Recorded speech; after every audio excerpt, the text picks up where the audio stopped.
Nós saudamos os nossos irmãos aqui e a todos que estão conectados conosco nas igrejas, com a paz do Senhor Jesus. Vamos nos colocar de joelhos, fazer o clamor. Quem não chegou no lugar ainda, para onde estiver.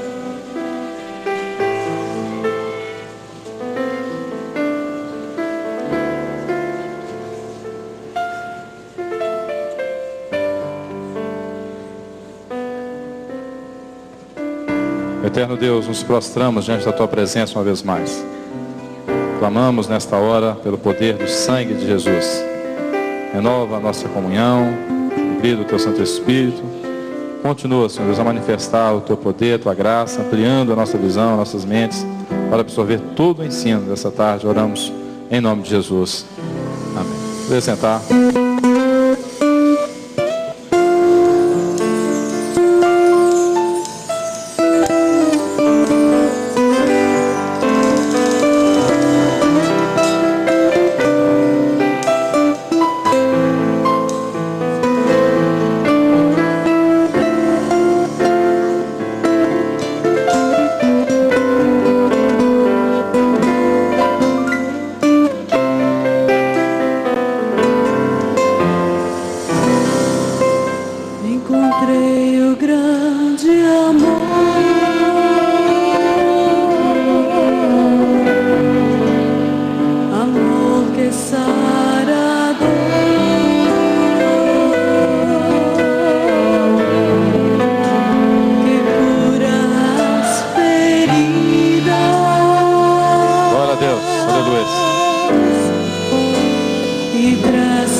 saúdo a todos os nossos irmãos presentes aqui no Manaim de Timóteo, no estado de Minas Gerais, bem como todos aqueles que se encontram nas nossas igrejas, no Brasil e no exterior, com a paz do Senhor Jesus.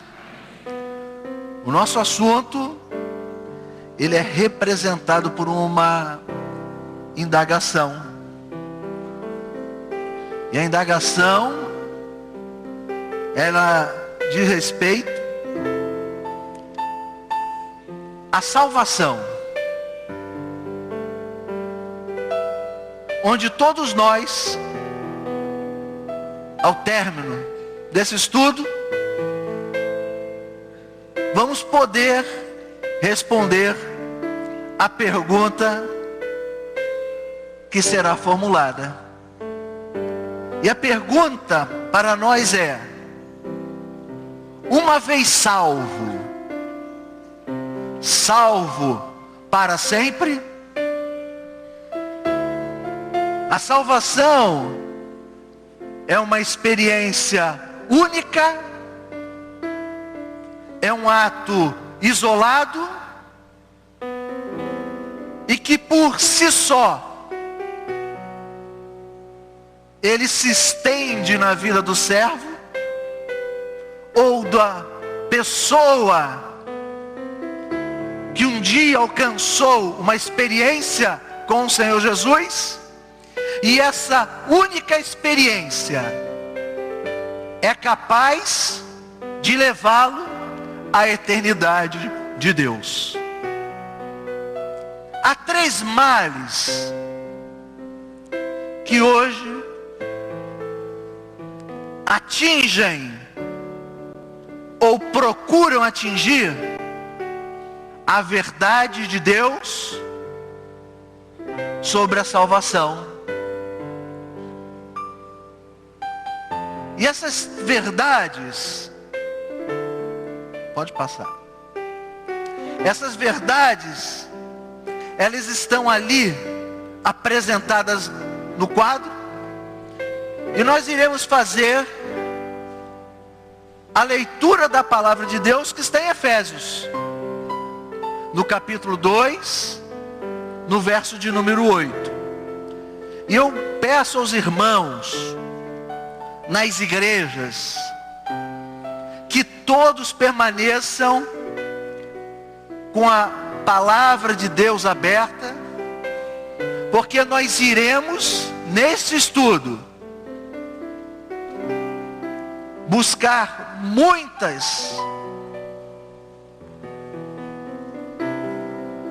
e diversas partes da palavra, respostas a perguntas que serão apresentadas, para que não haja dúvida no nosso coração sobre uma vez salvo, salvo para sempre. Então, Efésios capítulo 2, verso de número 8. E eu gostaria de convidar a todos, aonde estiverem, para podermos fazer juntos a leitura deste verso da palavra do Senhor. Pausadamente comigo. Porque pela graça sois salvos por meio da fé. Isto não vem de vós, é dom de Deus. Nós estamos vendo os 3 argumentos que são apresentados e que procuram descaracterizar a salvação verdadeira apresentada pelo Senhor Jesus. O primeiro está diretamente relacionado ao assunto desta aula. Salvo uma vez, salvo para sempre. É uma afirmação que a tradição ela tem, afirmando que todo aquele que um dia teve um encontro com o Senhor Jesus, ele teve uma experiência de salvação. E portanto, a sua vida está guardada para a eternidade de Deus. Esse será o enfoque da nossa aula. Mas existem também esses dois outros argumentos. A graça que foi banalizada. A graça que passou a ter toda ela uma conceituação humana. E que traz ao homem uma acomodação. Em que se baseia o conceito da graça que traz essa acomodação à vida do homem. Que nós estamos no período da graça. Vivemos no período da graça.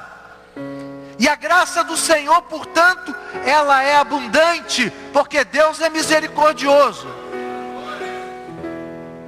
Mas isso gera um problema na mente do homem, quando ele entende, por um desvio doutrinário da palavra de Deus, que ele, já que está debaixo da graça do Senhor, ele pode cometer todos os atos abomináveis a Deus.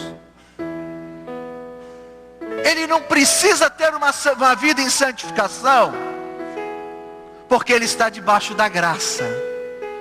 Gera acomodação por um ensino equivocado, de uma graça que é estática, de uma graça que não transforma a vida do homem, de uma graça que lhe concede o acesso à eternidade de Deus, mesmo que você não tenha nenhum compromisso com o Senhor.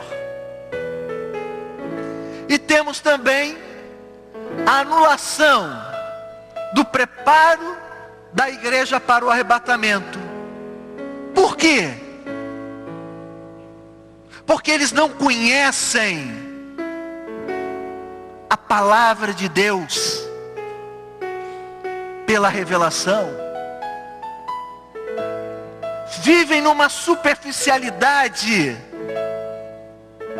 onde a revelação que gera vida, entendimento e nos mostra os mistérios de Deus contidos na sua palavra, não tem valor.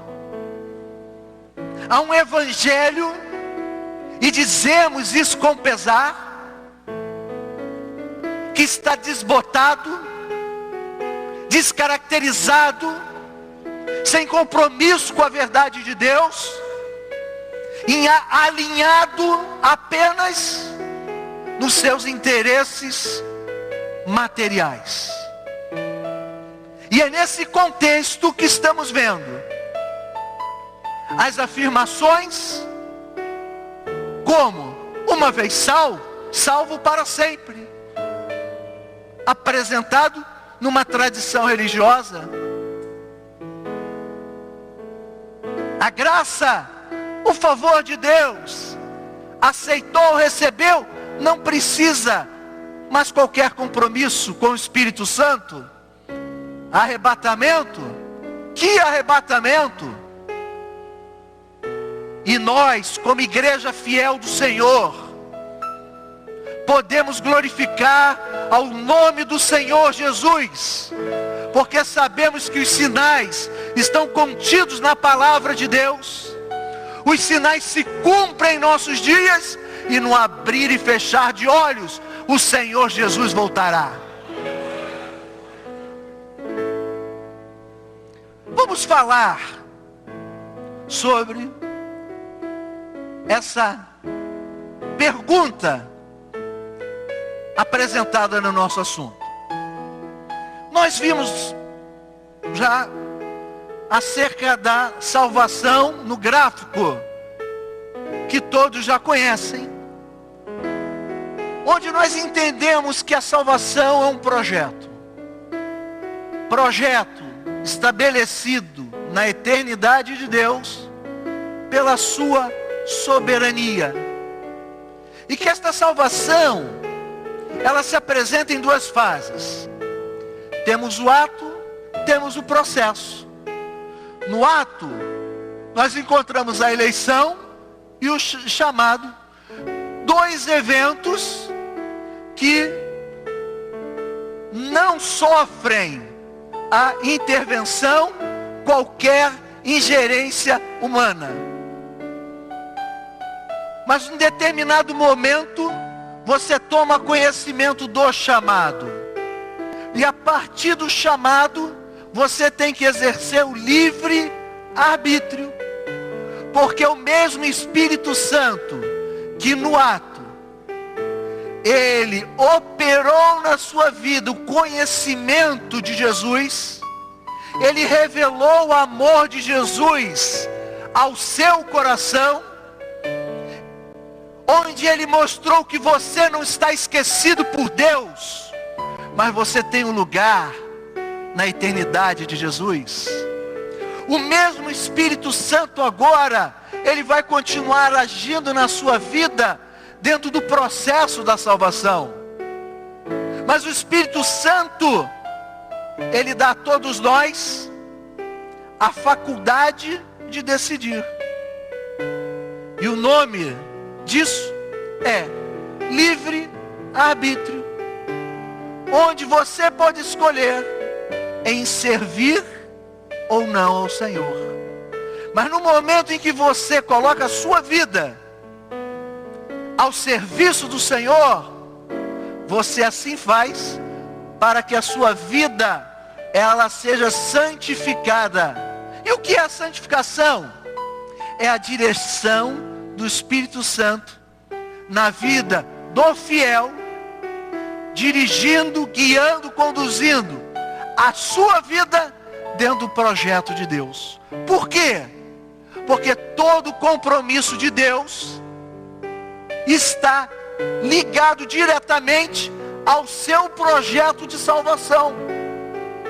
Se você está vivendo este projeto, inserido nele, onde o Espírito Santo está agindo na sua vida, você está caminhando dentro de um processo de santificação em obediência, aonde você chegará na eternidade de Deus.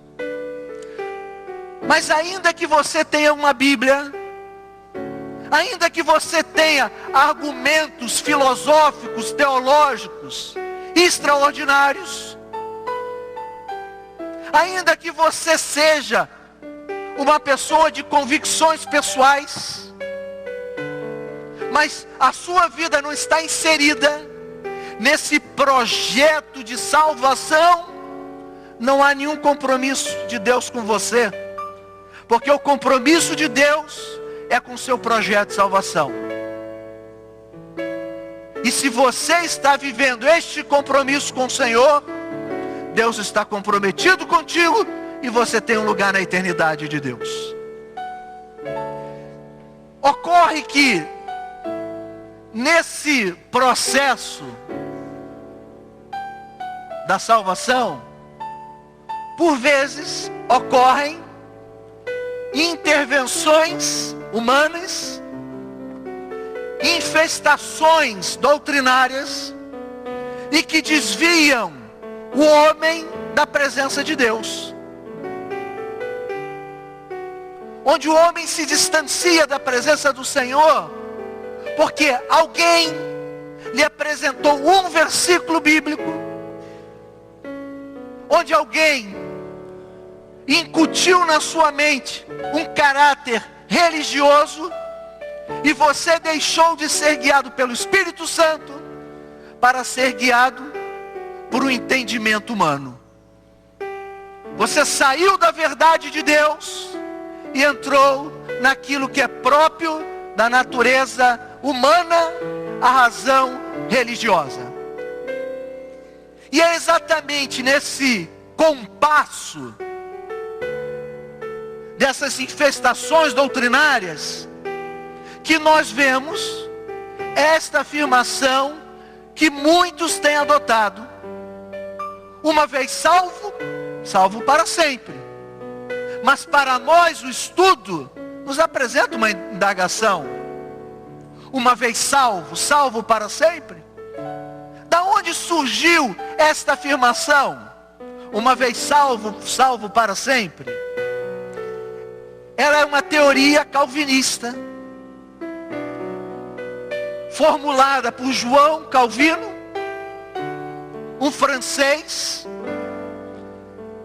que estabeleceu uma república teocrática em 1541, na França, e ele viveu o momento da reforma religiosa um pouco após Lutero.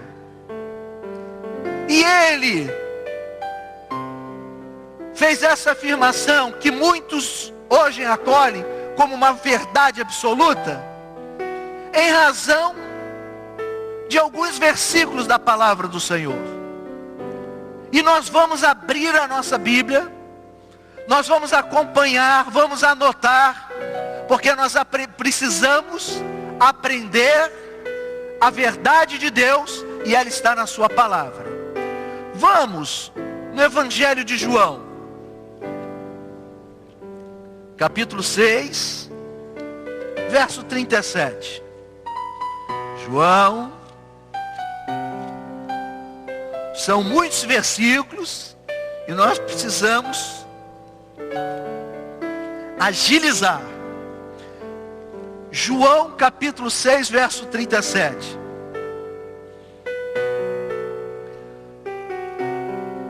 Todos iremos ler juntos. Todos, mas pausadamente. Comigo? Todo o que o Pai me dá, virá a mim. E o que vem a mim, de maneira nenhuma o lançarei fora. Esse é um versículo que vem calçar esse entendimento. De uma vez salvo, salvo para sempre. O Senhor Jesus disse que todo aquele que o Pai envia a Ele, Ele jamais lançará fora. Só que no original grego, existe uma conjugação que não existe na nossa gramática. É o presente contínuo, onde nós podemos ler: todo o que o Pai me dá, virá a mim. E o que vem a mim. E no presente contínuo do grego, continua: que vem e que continua vindo. Por quê? Porque a salvação, ela é dinâmica. A salvação não é uma experiência isolada. A salvação, ela é uma operação contínua do Espírito Santo na vida do ser humano. Você hoje, aonde você está? Aqui, em uma outra localidade, no exterior, não importa. Você abriu o seu coração, você aceitou Jesus, o Espírito Santo operou hoje, mas amanhã Ele continuará operando, porque Ele quer te levar à eternidade. Então é o ato contínuo, aquele que vem e aquele que continua vindo. E existe também acerca da predestinação. Grandes teses são formuladas para explicar a predestinação. E nós vamos à palavra de Deus, carta aos Romanos, capítulo 8. Romanos, capítulo 8, versos 29 e 30.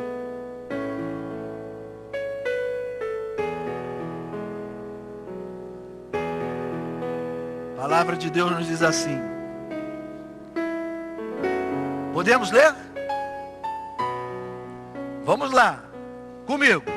Porque os que dantes conheceu, também os predestinou para serem conforme a imagem de seu Filho, a fim de que ele seja o primogênito entre muitos irmãos. E aos que predestinou, a este também chamou. E aos que chamou, a este também justificou. E aos que justificou, a estes também glorificou. Vejam bem, meus amados, o que é a predestinação? A predestinação, ela se dá em Jesus. O que é pré? É antecipado, é prévio. O que é destinação? É um destino. A palavra diz assim: muitos são chamados e poucos. Quem são os escolhidos? Os fiéis. E eu pergunto aos irmãos, e também nas nossas igrejas: Deus sabe quem são os fiéis? Sim ou não? Deus sabe. Se Deus sabe quem são os fiéis, Ele sabe quais são os escolhidos. Quando se fala em predestinação, não significa dizer que, e a teoria aplicada pela tradição é a seguinte: você tem uma predestinação. Você pode estar e viver no mundo no domínio do pecado, porque na hora exata Deus vai te resgatar e vai te levar para o céu. Mas se você não é predestinado, você pode viver na igreja, você pode consagrar a sua vida, você pode entregar o seu coração, que não tem valor nenhum, você não é um predestinado. Essa predestinação dessa forma, que aqui apresentei, ela é fruto de uma razão religiosa, teológica, que não tem qualquer embasamento na palavra de Deus. Porque a predestinação descrita na palavra é o conhecimento pleno, onisciente do Senhor, de que todo o fiel estará com Ele na sua glória celestial. É uma predestinação que se dá em Jesus, e não por uma teoria humana, por um argumento da razão, que não tem valor nenhum para o Senhor. Então é bom que nós venhamos entender, para que não haja confusão na nossa mente, diante de uma vez salvo, salvo para sempre. Portanto, agora, eu gostaria de fazer essa pergunta a todos. Porque se vocês errarem, eu vou ter que começar tudo de novo. E os irmãos que estão no exterior, e aqui está calor, ó terra de Timóteo mesmo, hein? Nem puseram ar-condicionado aqui, deixa eu ir para lá, coisa de pastor Lúcio. Vamos lá, irmãos. Diante dessa explanação apresentada à luz da palavra de Deus, essa teoria, uma vez salvo, salvo para sempre, ela cabe à vida da igreja fiel, sim ou não? Eles entenderam. Então, estamos em paz. Não cabe. Porque se coubesse, o que nós estaríamos fazendo aqui? Sabe por que nós estamos aqui hoje? Porque o Espírito Santo nos convocou. Sabe por que nós estamos aqui hoje? Porque Deus está fazendo uma grande obra em nossos corações. E Ele continuará a realizar a cada dia. Porque nós estamos salvos hoje, buscaremos a nossa salvação amanhã, depois de amanhã, até o grande dia que Jesus vai voltar. Estamos entendidos que a graça ela foi banalizada, a religião criou as suas teorias como uma vez salvo, salvo para sempre, anulou o projeto de Deus quanto ao arrebatamento, porque não tem experiência do arrebatamento, não conhece os sinais proféticos, não penetra nos mistérios. Por isso, a apresentação a um projeto humano, material, que não tem valor nenhum para Deus, porque Ele, o Senhor, está comprometido com o seu projeto. Mas nós vamos continuar. Temos muito ainda a falar. Pode passar, por gentileza. A eleição em Jesus. Efésios 1:4. Eu vou convidar todos a lermos. Querem abrir a palavra? Tem que ser rápido, que ainda temos uns 150 versículos aqui para mostrar, hein? Efésios.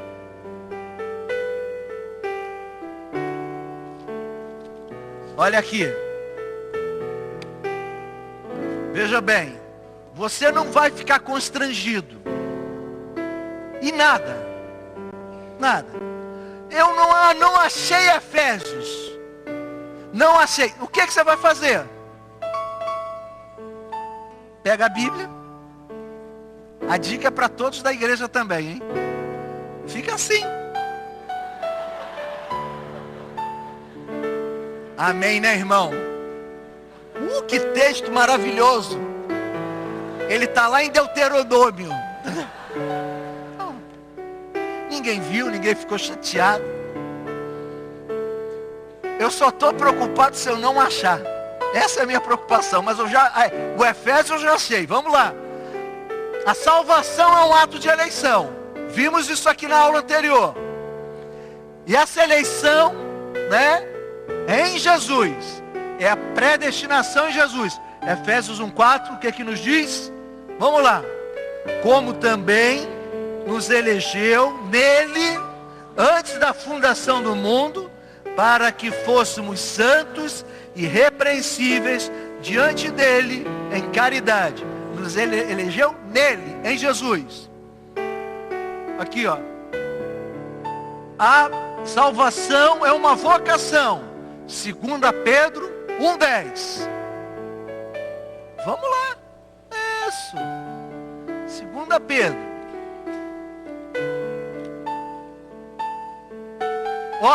E marca o texto aí com a caneta.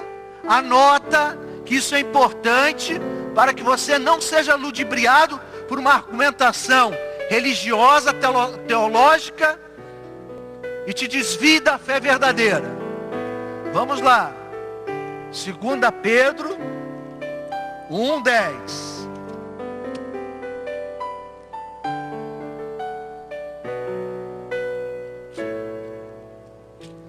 Podemos ler? Quem disse não já era. Vamos lá, comigo quem achou?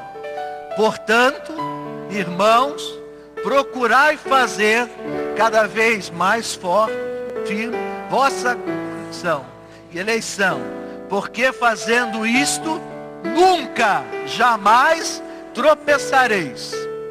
Fazer firme a sua vocação, a sua eleição, não é fazer firme na argumentação do homem, na autossuficiência do homem, mas é fazer firme em Cristo Jesus, o Salvador. A eleição também é em santificação do Espírito, para obediência e aspersão do sangue de Cristo Jesus. 1 Pedro 1:2, todos leram na aula anterior, então não precisa. Próximo. Aqui. 2 Pedro 2:20. Vamos abrir aqui agora a palavra do Senhor. Já estamos aqui em 2 Pedro 2:20. Vimos que a eleição, né? Ela ali é a salvação, uma eleição em Jesus. É uma vocação e é santificação. Agora nós vamos ver o estado de alguns que não guardaram a salvação, a bênção do Senhor. Vamos lá, 2 Pedro 2:20. Comigo. Portanto, se depois de terem escapado das corrupções do mundo, pelo conhecimento do Senhor e Salvador Jesus Cristo, forem outra vez envolvidos nelas e vencidos, tornou-se-lhes o último estado pior do que o primeiro. Foi alcançado pelo Senhor, conheceu a verdade, provou do dom celestial, mas depois negou. O último estado pior do que o primeiro. Por quê? Porque no primeiro estado você não conhecia a salvação, você ainda não tinha o chamado operado na sua vida, ainda não havia uma operação do Espírito Santo. Mas o momento em que você tem a operação do Espírito Santo, você entendeu o projeto de Deus, o amor do Senhor, você abandona esse amor por qualquer motivo que seja. O segundo estado se tornou pior que o primeiro. É uma advertência do Senhor para todos nós. Vamos lá, Hebreus 6. Hebreus capítulo 6, versos 4 e 6. 4 a 6.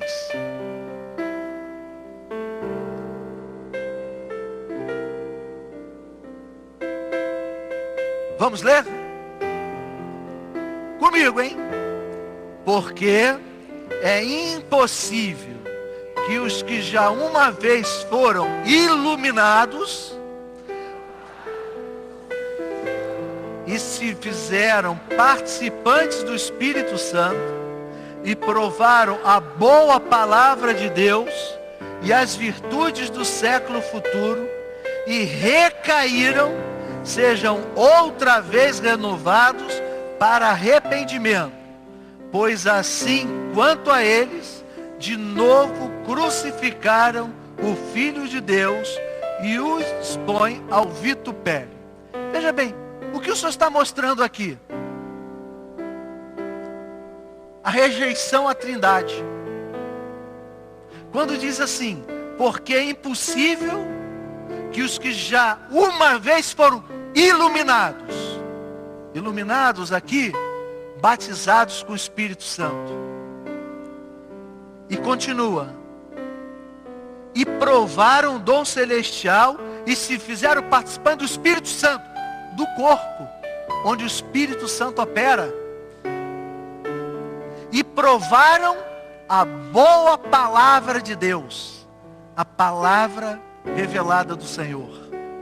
E no final se diz assim, no verso 6, pois assim quanto a eles, de novo, crucificam o Filho de Deus e os expõem ao vitupério. A difamação, a exposição, a injúria, ao escândalo. A esses, impossível será. Por quê? Negaram a Trindade. Negaram o batismo com o Espírito Santo. Negaram o clamor pelo sangue de Jesus. Negaram a palavra revelada. A esses não há mais salvação. Porque negaram a fé verdadeira. Hebreus, podemos ler aqui mesmo, que vamos entender. Hebreus, capítulo 10, verso 38. Se ele recuar,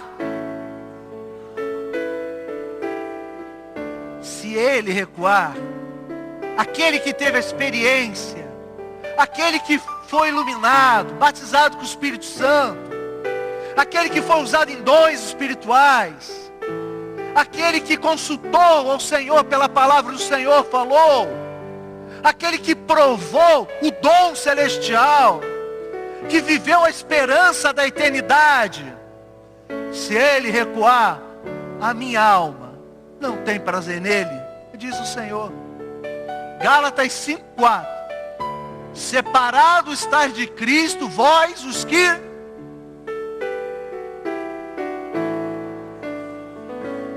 separados estáis de Cristo, vós os que vos justificais pela lei. Da graça tendes caído. A lei fala da razão, fala da imposição do homem, fala da autossuficiência, fala muitas vezes da vaidade, do império do eu, da razão, prevalecendo sobre aquilo que é espiritual. Da graça tendes caído. Da graça, ou seja, do favor de Deus, da misericórdia do Senhor, tendes caído. Tendes perdido a misericórdia, tem deixado de desfrutar o gozo da misericórdia do Senhor. Por quê? Porque a lei está predominando na tua mente e no seu coração. O eu está dirigindo a sua vida. A razão predomina. E com isso, se torna distante do Senhor. Timóteo, segunda carta, capítulo 4, verso 10. Porque Demas me desamparou, amando-o. É uma advertência para nós. Aqueles que recuaram e que negaram os benefícios que Deus lhe concedeu. O batismo com o Espírito Santo, dons, palavra, tudo aquilo que é próprio da obra do Senhor. Recuaram, passaram a se justificar pela lei, pela sua própria razão, pelos seus argumentos, pelo seu convencimento pessoal. O que isso vai gerar? Isso aqui, ó. Demas me desamparou, passou a amar o presente século, amou os valores desta vida, amou a posição social, passou a dar prioridade aos seus ideais. E eu pergunto aos irmãos, isso já aconteceu no nosso meio? Sim ou não? Sim ou não? É uma advertência para nós? Pronto.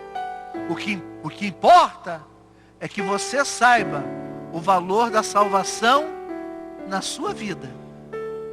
Porque a salvação é o ato da misericórdia de Deus operado na sua alma. Vamos continuar? A parábola das 10 virgens. Todas foram chamadas, mas todas estavam preparadas? Não. 5 prudentes e 5 loucas. Nem todas escolhidas. Quem são escolhidas? Ou os escolhidos? Os fiéis do Senhor. Aqueles, o fiel, é aquele que olha para o Senhor. Ele vê a adversidade, ele vê situações de embates, muitas vezes na sua vida espiritual, na igreja. Quem sabe ele toma conhecimento de coisas que circulam, porque má notícia ela circula rápido, né? E ele fica aqui para lá. Mas o fiel é aquele que está aos pés do Senhor. Ele está confiado no Senhor, porque a obra que vivemos, ela é do Espírito Santo de Deus. É uma obra que está firmada no sacrifício do Senhor Jesus. É uma obra que por nada ela é abalada, porque é um povo que entendeu e que vive uma experiência real de salvação e de vida eterna em Cristo Jesus. Em verdade vos digo que não vos conheço. É a palavra do Senhor para os infiéis. Filipenses 3,13. Irmãos, quanto a mim, não julgo que o haja alcançado. A obra é uma experiência nova a cada dia. Você teve uma experiência hoje, certamente muitos já tiveram, mas amanhã nós teremos uma nova experiência, porque Deus enche o nosso coração de alegria, a nossa alma de paz, e Ele marca as nossas vidas com o seu poder. 1 Timóteo, capítulo 1, verso 18. Rejeitando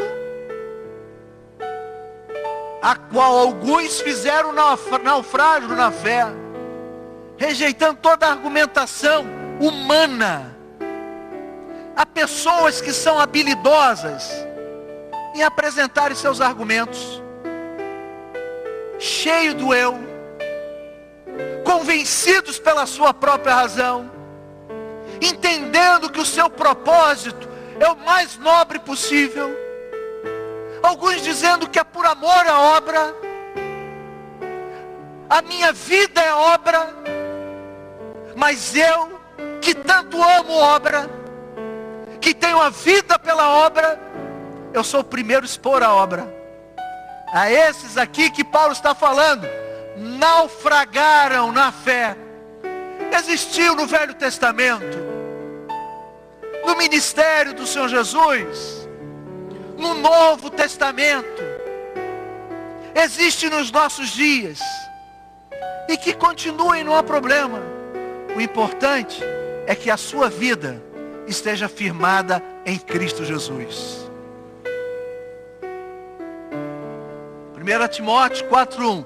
Nos últimos tempos, se referindo aos nossos dias, dentro do projeto profético de Deus, apostatarão alguns da fé. O que é a apostasia? É viver a heresia. E o que é a heresia? É o desvio da verdade profética. É o desvio da verdade de Deus. Muitos, nesse momento, estão vivendo assim. Não no nosso meio. Poucos. Mas você vê em tantas situações uma apostasia que ela penetrou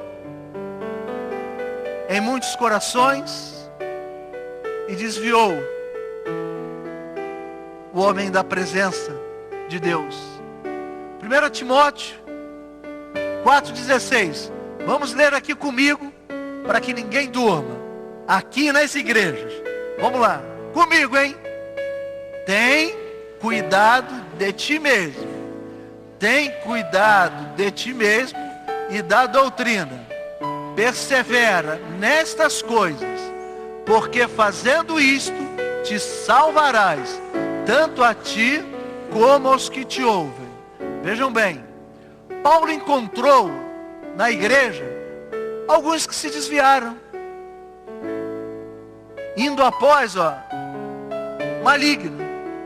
E Paulo dá um conselho, que é o conselho do Espírito Santo para todos nós. Cuida de ti mesmo. Não fica preocupado com A, com B, com C, não. Sabe por quê? Porque você tem o sacerdócio universal do crente. Você foi resgatado pelo sangue de Jesus. Você é um servo, uma serva fiel. Você se coloca diante de Deus, porque você é filho do Deus Todo-Poderoso. Cuida de ti mesmo e da doutrina, que é a revelação de Deus para a nossa alma. O que alicerça a nossa vida espiritual. Persevera nestas coisas, do cuidado e da doutrina, porque fazendo isso te salvarás, porque a salvação é uma experiência individual, tanto a ti como aos que te ouvem. É a responsabilidade que você tem de testemunhar da obra que o Espírito Santo está fazendo na sua vida. Não importa o que está chegando ao seu conhecimento, não importa o que dizem, mas se você tem a obra de Deus na sua vida, você é inabalável. Louvado seja o nome do Senhor.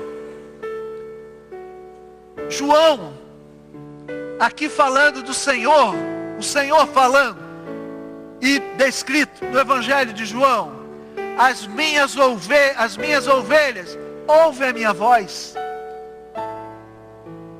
Jesus é o bom pastor. Jesus está passeando pelo seu Espírito Santo neste lugar. Quantos aqui já sentiram o toque de Jesus no seu coração? Quantos irmãos que estão ligados conosco através do satélite, que a distância física, territorial, isso para Deus é irrelevante, porque o mesmo Espírito Santo que está aqui é o que está operando aí onde você está. Sabe por quê? Porque o bom pastor, ele está presente. Ele governa todas as coisas. Os anjos estão ministrando aquilo que Deus tem para os nossos corações. É para o fiel, né? O fiel conhece a voz do pastor. Ele sabe quando Jesus fala, ele não está confundido. Em verdade vos digo que não vos conheço. É a palavra de Jesus para as noivas loucas. Tinham tudo, só não tinham azeite. E nós temos que glorificar ao Senhor, porque nós fazemos parte de uma obra na qual somos cheios do Espírito Santo de Deus. Busquei-o e não achei. A igreja infiel, no livro de Cantares, chamei e não me respondeu.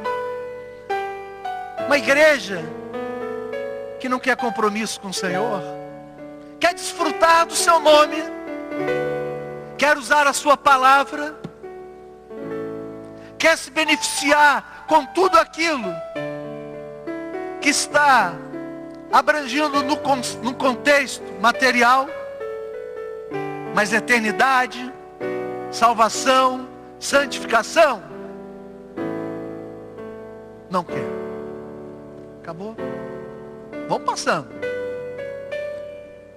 Mateus, capítulo 7, versos 21 a 23. Vamos ler?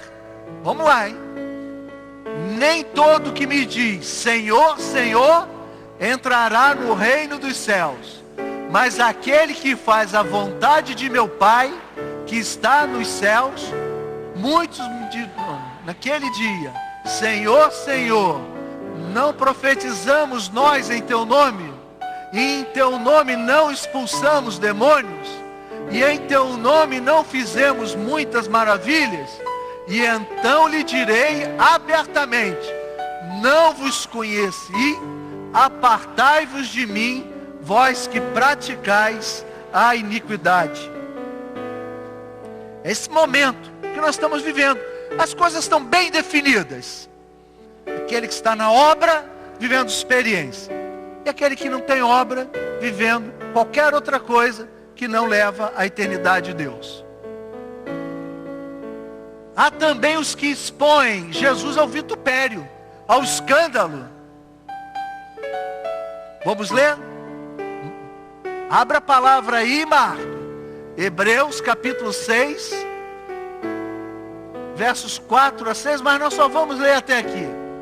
Porque é impossível que os que já foram iluminados e provaram o dom celestial e se fizeram participantes do Espírito Santo.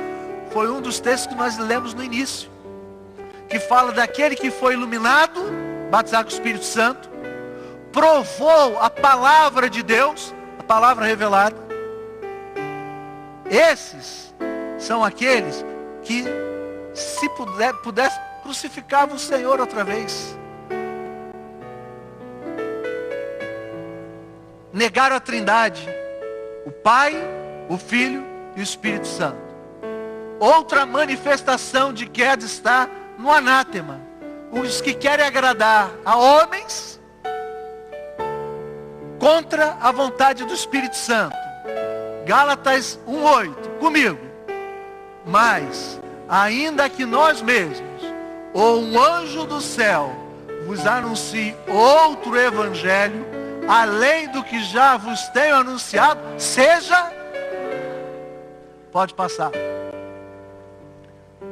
Os que amam o presente século.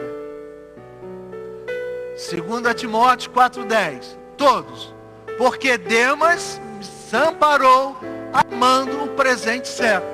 Não só foi Demas. Paulo citou alguns para a nossa advertência. Os que praticam a iniquidade. Mateus 7:23. Apartai-vos de mim, vós que praticais a comunhão da iniquidade com a santificação, sim ou não? Há como você conviver com alguém que expõe a obra do Espírito Santo, sim ou não? Os argumentos teóricos da fé religiosa. Quem vem a mim, de maneira nenhuma lançarei fora. Convicção religiosa, que firmou o entendimento, uma vez salvo, salvo para sempre, como já foi visto. O verbo é contínuo no original. Vem e continua vindo. É a dinâmica da salvação. As ovelhas que ouvem a voz do pastor e obedecem. As minhas ovelhas ouvem a minha voz. Acabou? Não? A culpa é dele, hein? Ele que está pondo esse versículo todo aí. São os últimos, até agora. Nenhuma vida se perdeu, né? Aqui, ó, nenhuma se perdeu. Tenho guardado aqueles que tu me deste, e nenhum deles se perdeu, senão quem? O filho da perdição. Amou o primeiro século? É isso mesmo? Tá bom. E ele, Jesus, respondendo, diz: em verdade vos digo que vos não conheço. É apartando, né? O fiel do infiel, o santo do profano,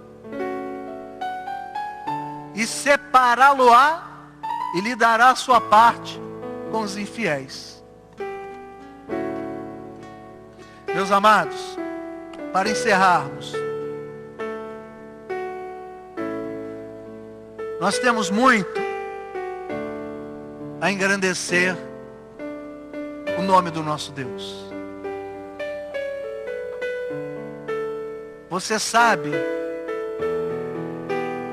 o alto preço que foi pago pela sua vida? Você tem consciência do alto preço que você custou ao Pai? Quem sabe que, se até aqui você não deu o valor devido à salvação. Quem sabe que até aqui você foi, né? Levando a sua vida em argumentos, em projetos pessoais, em posições e convicções humanas. Mas você vai sair daqui hoje sabendo que a sua alma, a sua vida custou um alto preço. E por isso que você é especial para Deus. Você talvez não seja especial para ninguém, mas você é especial para o Pai, para o Filho e para o Espírito Santo de Deus. Vamos abrir, por último, a palavra de Deus na primeira carta aos Coríntios.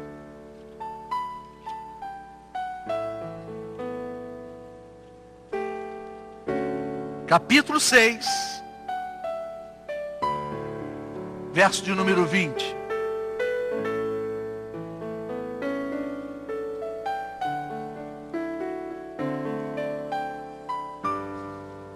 Esse é o alto preço.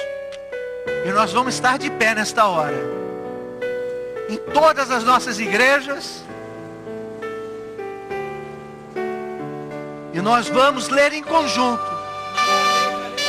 Nós vamos ler em conjunto. Porque esse foi o alto preço pago pela minha e pela sua vida também. Aonde você estiver, nós vamos ler este versículo. Comigo.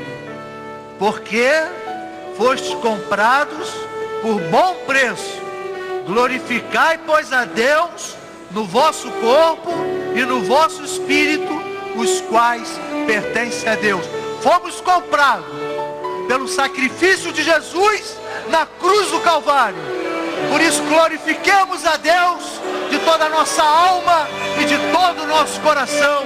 Louvado seja o nome do Senhor.